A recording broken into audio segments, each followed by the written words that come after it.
I can't believe it's a year since I came on board at Darwinex and started to create video content for traders.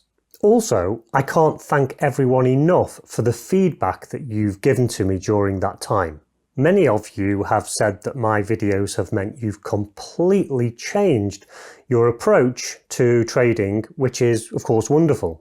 And over the last year, I've delivered a lot of information on a wide range of diverse subjects. So for many new subscribers to the channel, it can be difficult to know where to start and how to prioritize viewing. So this video will definitely be of great use to you, and it will, if you like, be a training track that you can follow.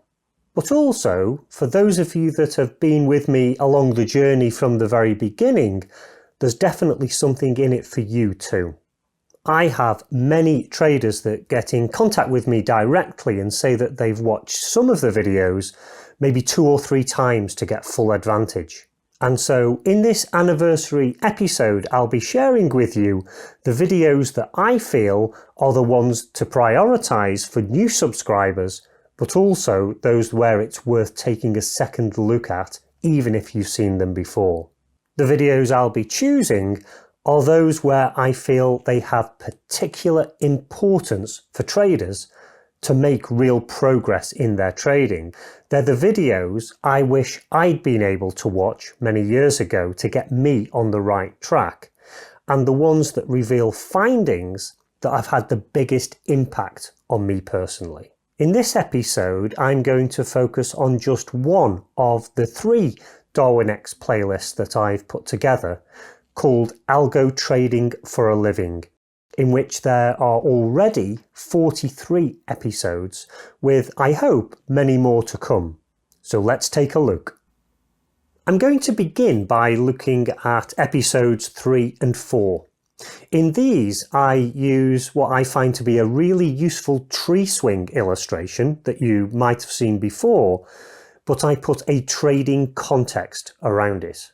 And these episodes revolve around what I feel makes algo trading so interesting.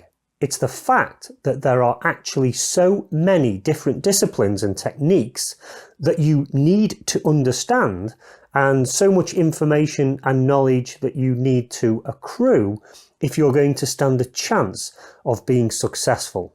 And in these 2 episodes, I cover 14 rapid fire tips to becoming a better trader.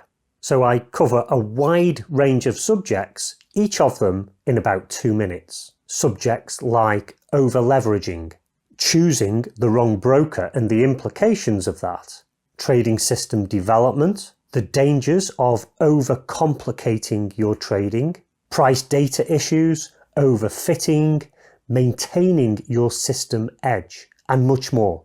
And I always tell myself that if trading was easy, then everybody would be doing it. But it's not easy, it's a challenge.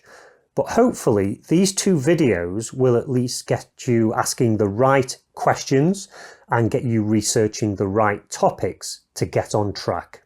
Next, episode 5 was probably one of my favourite episodes to produce. And this covers the approach that I feel is most effective when developing an algo trading system. It proposes an approach that I use personally and is based on concepts used by large software companies such as Microsoft and Google. And I explain how by taking an incremental, agile approach to the development of your trading systems, there are huge advantages to be had. And so my advice here is to start with a skateboard, not a car. You'll see what I mean when you watch the episode. In episode 7, I cover a subject that many would probably say doesn't apply to algo trading: psychology. But I couldn't disagree more with that. Admittedly, it might not be as important as it is for discretionary traders, but it's still something that you'll need to address if you're going to succeed in algo trading in the long term. Then in episode 8, I showed you why turning charts upside down can show you a different perspective and actually increase your understanding of price action. Again, all will become clear when you watch.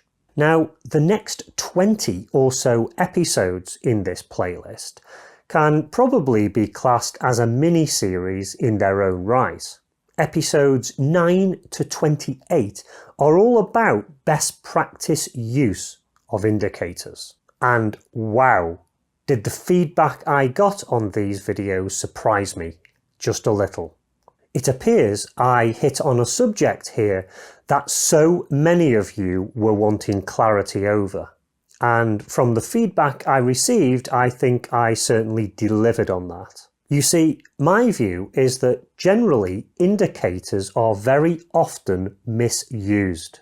So what I wanted to achieve with this series of videos was to provide what I consider is a subtly different approach about how you go about utilizing them. Watch these in order and I'm sure you'll get a lot of value.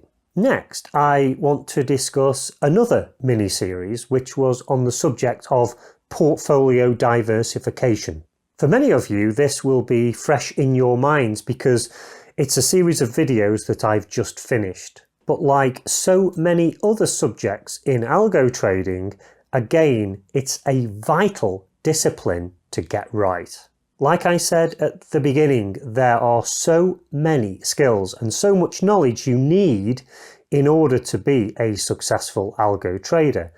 And although I've probably covered some of the main topics, I really have just started to scratch the surface. So hopefully there's still so much more that I have to share. And it really is great to have you on that journey with me.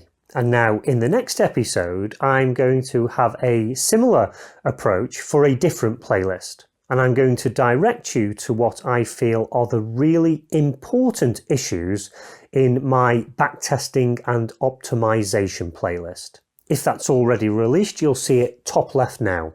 If not, then please do subscribe and you'll be notified when that and other videos get released. Until next time, trade safe.